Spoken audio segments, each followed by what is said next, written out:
பிள்ளை இருக்கா, பொண்ணு இருக்கா, அவன் உட்கார்ந்து இருக்கா, எனக்காக இருக்காங்க, ஏதோ என்னுடைய பேத்தி இருக்கா, பேரன் இருக்கா அப்படின்னு ஒரு வயதான காலகட்டத்துல எப்படி நம்ம எல்லாருமே இறந்து போகக்கூடிய காலகட்டம் வரும்ன்றதுக்கு மனது தயாராயிடும் ஒரு ஏஜுக்கு மேல. ஆனா நம்ம பக்கத்துல என்னதான் காசு பணம்லாம் நமக்கு கொட்டி கிடந்தாலும் பக்கத்துல நம்ம ரத்தத்துல நம்ம குழந்தைகள், நம்ம பேரம்பேத்திகள்னு இருக்கக்கூடிய மனதைரியம், கொடுக்கக்கூடிய மனதைரியம் வேற எதுலையுமே வராதுங்க. உங்களுடைய டிங்க் வாழ்க்கை முறையை வச்சுக்கிட்டு என்னத்த பண்றது? ஒருத்தருக்கு ஒருத்தர் ஹஸ்பண்ட் அண்ட் ஒய்ஃப் செலவு பண்ணி 40 வயசு வரைக்கும் சுற்றுலா போவீங்களா?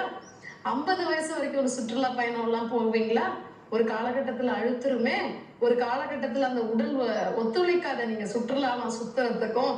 அப்பயும் ஒருத்தருக்கு ஒருத்தர் செலவு பண்ணிட்டு 4 வீட்டுக்குள்ள ஒருத்தருக்கு ஒருத்தர் ஒரு டீ போட முடிஞ்சதுன்னா, ஒரு கஞ்சி காய்ச்சி குடிக்க முடிஞ்சதுன்னா குடிக்கலாம். அதை தாண்டி என்ன பண்ண முடியும்? பிள்ளைகள் இருந்தா என்னைக்கோ வந்து தங்குவாங்க. என்னைக்கோ வந்து தங்கல பார்க்கலன்னா கூட உங்களுக்கு முடியாத காலகட்டத்துல கடமைகளுக்காகவாது வந்து இருப்பாங்கல்ல.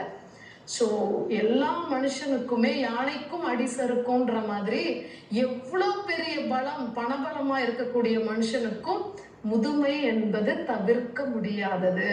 அந்த முதுமையில நம்ம ரத்தத்துல இருந்து நம்ம உருவாக்குன வாரிசுகள் தான் நமக்காக நிப்பாங்க.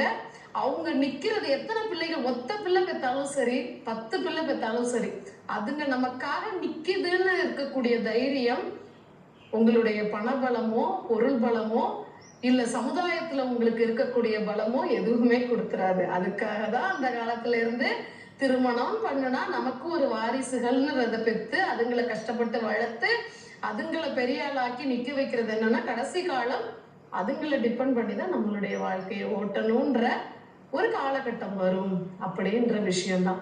ஸோ டிங்க்ன்ற வாழ்க்கை முறை உங்களுக்கு பேசுறதுக்கும் உங்களுடைய இளம் வயதுல நீங்க என்ஜாய் பண்றதுக்கு வேணா அதை சொல்லிக்கலாம், இருந்துக்கலாம். ஆனா ஒரு காலகட்டத்துல உங்களுக்குன்னு ஒரு துணை உங்க தலைமாட்டுல நிக்கணும்.